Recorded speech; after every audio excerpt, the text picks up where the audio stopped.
Hello everyone, and welcome back to my channel. So today we are doing one of my favorite world building exercises. I'm going to sketch or show you alien rock, plant, and creatures separately. So there are little elements over here on the side. And then on the right side, we'll build a whole scene together using those elements. So the reason I like doing this is because it allows me to set up my entire picture, and I'm not inventing the elements as I go. I already put some thought into the types of things that I want to put into the environment. So we're going to keep things pretty simple here. I'm actually sketching with a black Prismacolor pencil. You guys can sketch with whatever you want. Typically in my videos, I either sketch with a Tombow 4B or a Faber-Castell 4B. This is moleskin paper, but there's many other brands that you can use. So for example, Kansan, you can use Strathmore, or whatever you find closest to you. All right, let's get into it.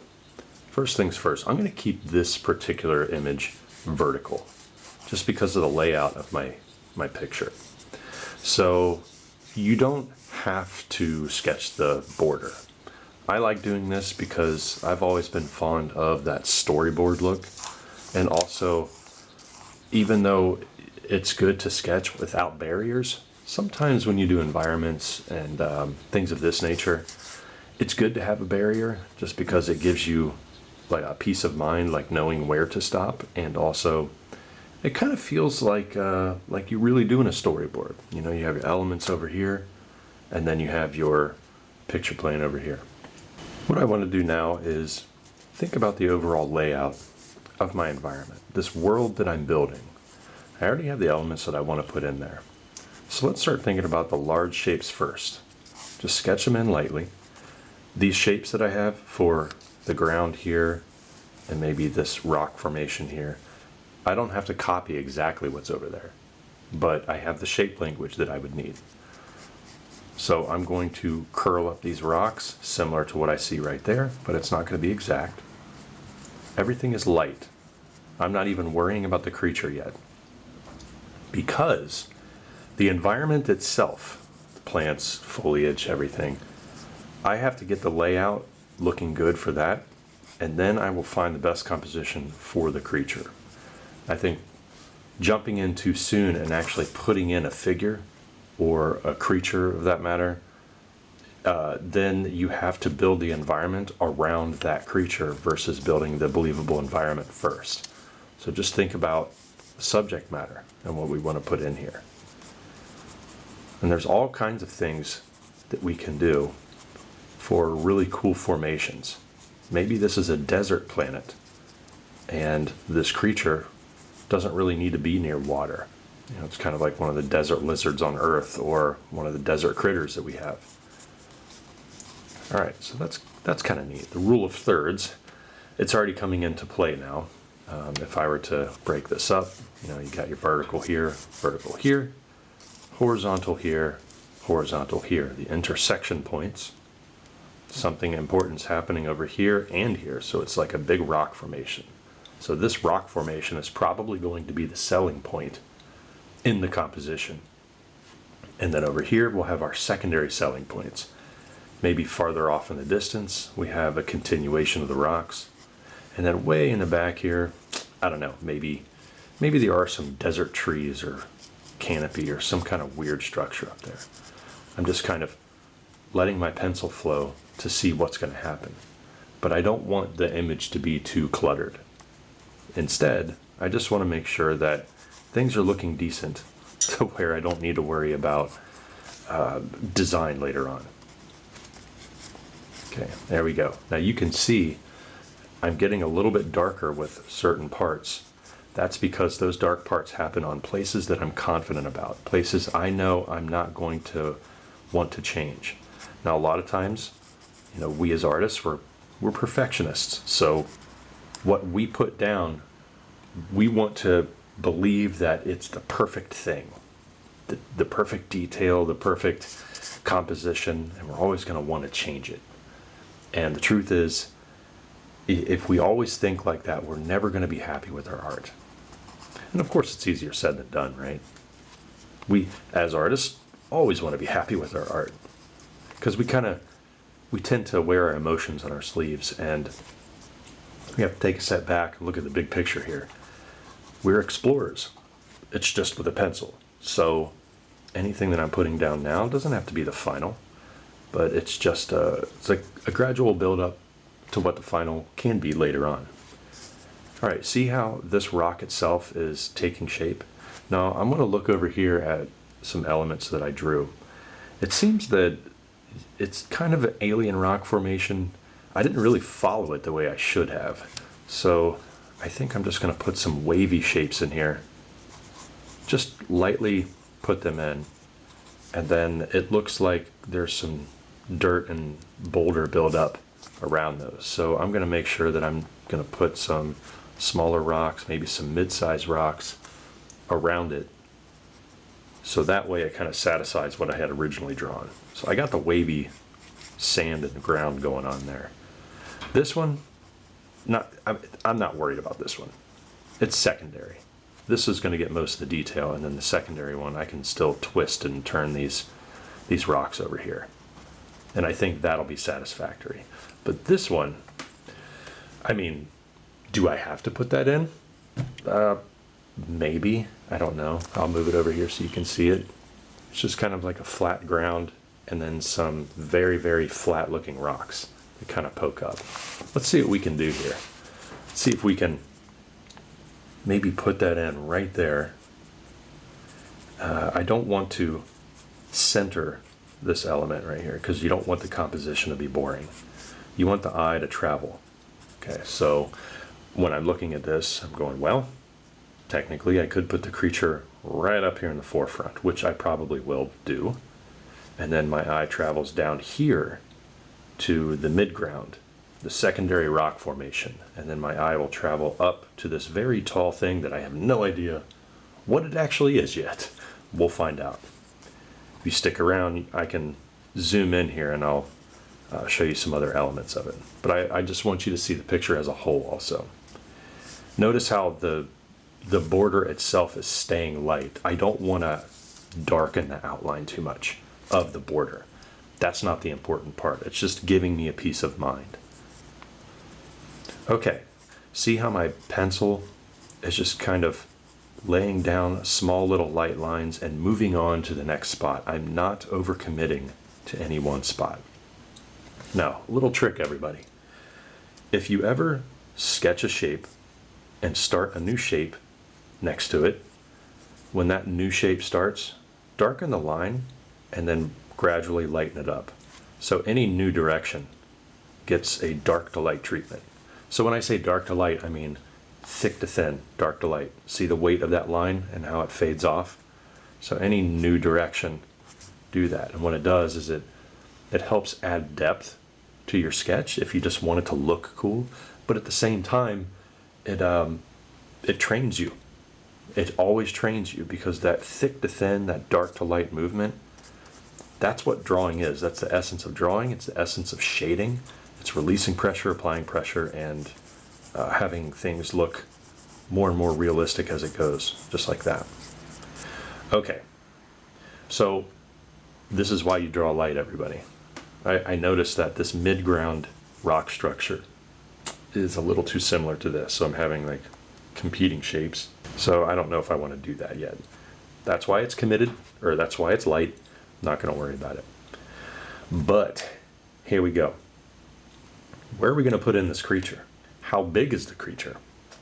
That I don't know. So I'm still not convinced that I need to put that in there. Maybe it's tiny. Maybe it's tiny. I'm kind of worried about putting that in there because I need to figure out, like, okay, if I put it in behind the rock, maybe it's hiding. I could put it out in the open right here, because technically it still wouldn't be a boring composition unless I put something dead center. Could I put the sun there? Could I put the moon, double suns? Like, I don't know. Let's figure it out. So the creature's like an arachnid. I'm thinking I don't want any pinch points either, because I got the edge of the cliff right here. There's the ground in the back. So let's, oh boy, See, once it's down, it's down. I have to commit to this. So I'm going to put that crest right there, and maybe the head is going up because it sniffs something in the air. All right. So once I get that in, I do like the position that it's in too. So look at the creature for a second.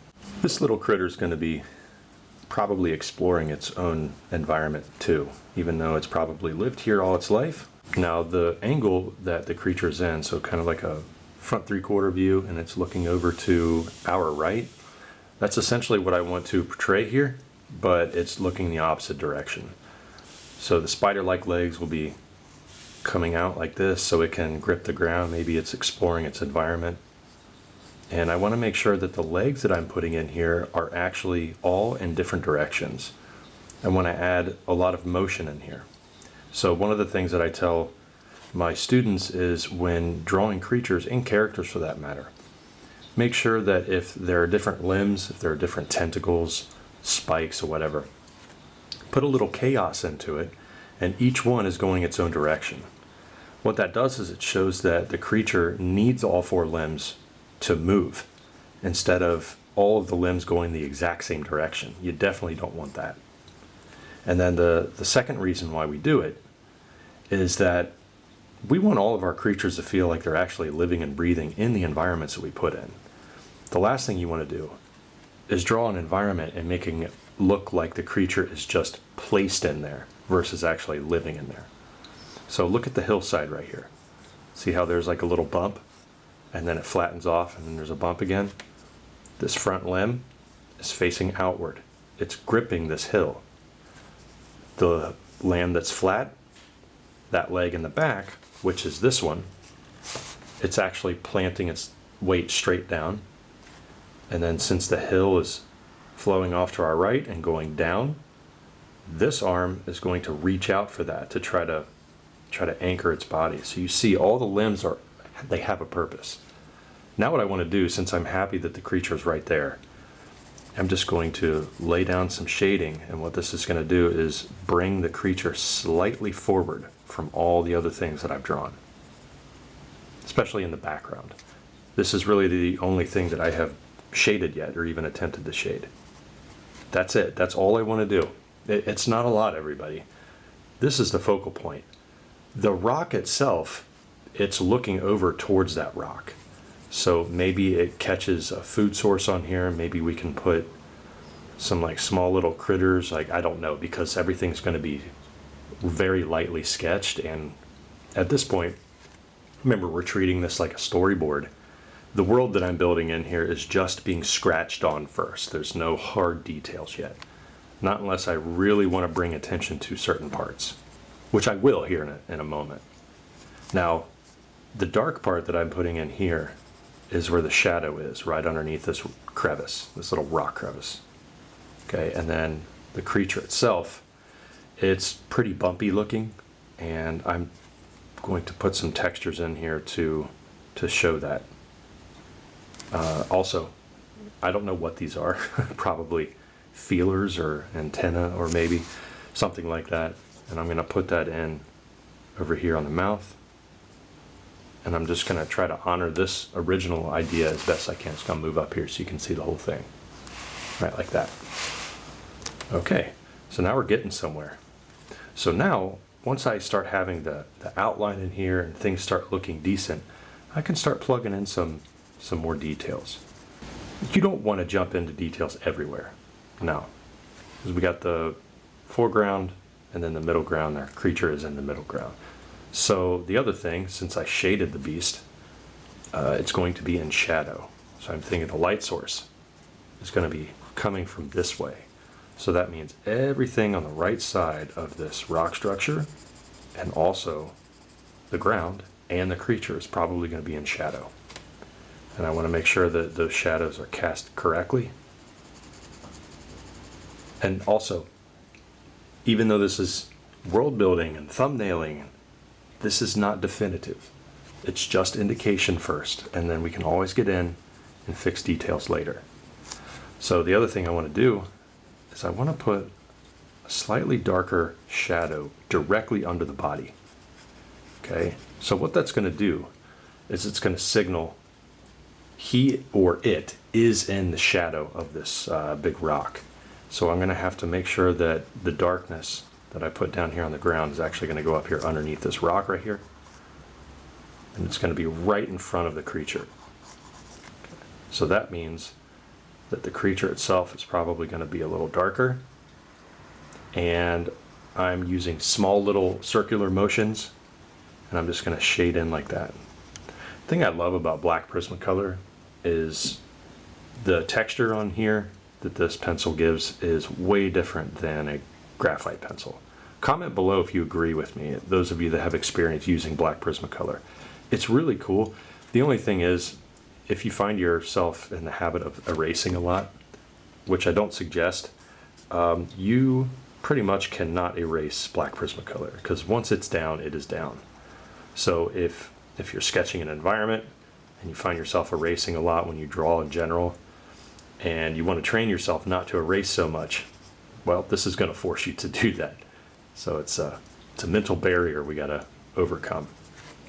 Got to trust your drawings, everybody.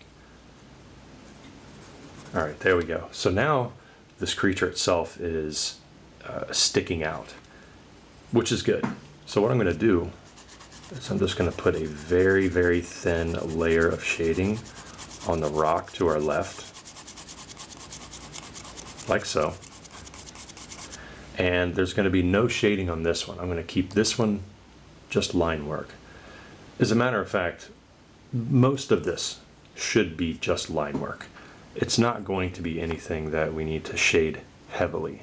Some of the world building videos that I have posted before had a little bit heavier of shading. Since this image is a little bigger than what I was drawing before, the majority of the shading is just going to be in the creature and then the surrounding rocks, like really close to it.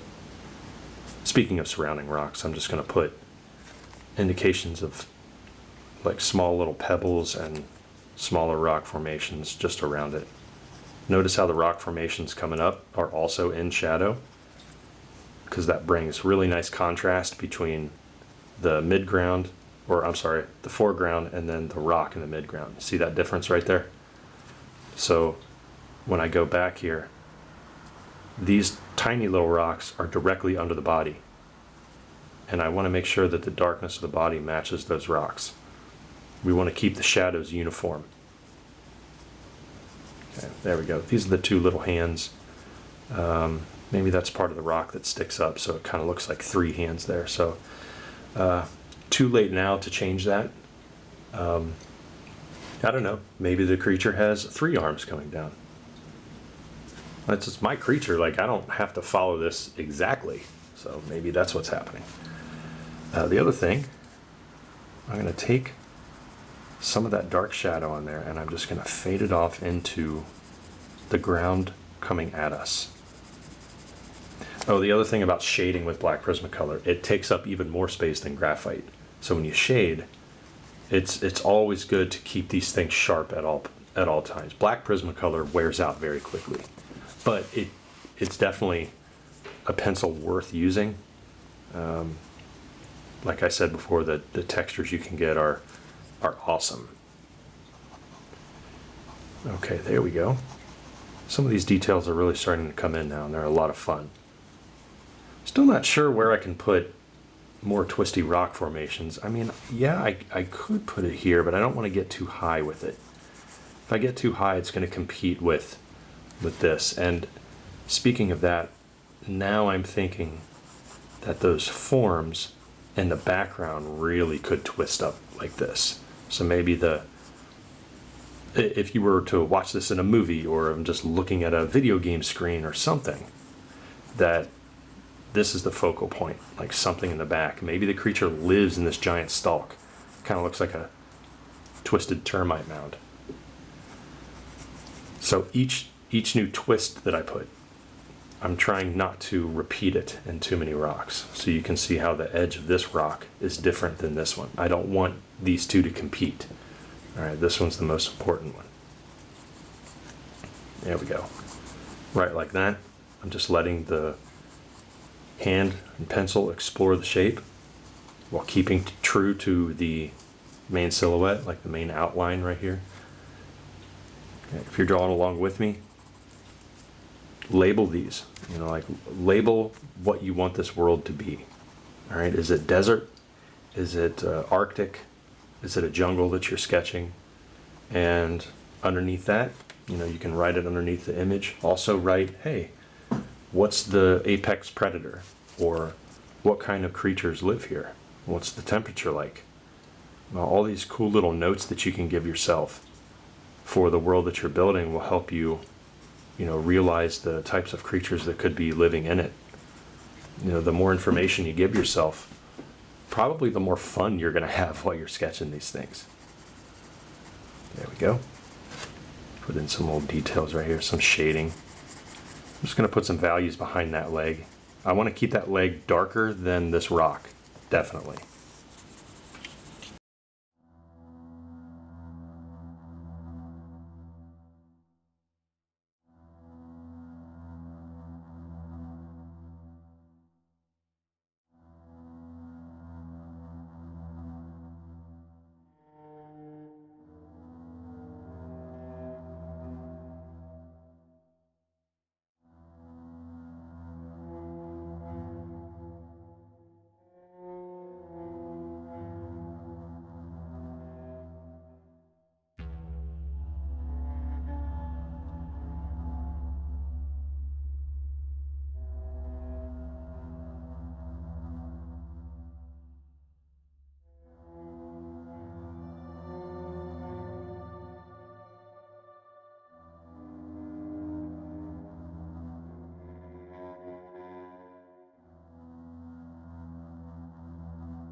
Okay everyone, now that we've watched me sketch this scene out using elements that I have over here, let's recap on how you would tackle this from scratch. Sometimes it'll help if you write down what you want to draw before you do it. World building takes a little bit more planning than just simply busting out a picture and hoping for the best. When you world build, maybe you want to jot down some of the lore and some of the protagonists, antagonists, flora, fauna, types of landscapes and cities that you want to sketch. All of those will help dictate what you actually sketch so that you're not doing it blindly. I just gave myself 3 elements over here. Well, technically 4 because we got the creature and then the 3 rock formations. You could go as far as doing different types of clouds that you would see in the sky, different creatures, obviously. Plant life is another big one. And also, it's just a lot of fun. So label all the things that you sketch over here, and then when you bring it into the environment, you don't have to copy exactly what you drew over here. This is kind of like your outline. It's no different than an author having an outline to the novel that he or she is about to type up. So the same thing goes with this. And if those of you listening out there are storyboard artists for movies or games, or you're just starting out, this is a really good habit to get into. You should always at least try to plan what you're about to sketch when it comes to world building. All right, so thanks everybody for watching this lesson, and comment below if this has helped you a lot. All right, check the links in the description for our Creature Design Workshop Discord, and also my mentorship and my Patreon. Thanks again, and until next time, peace.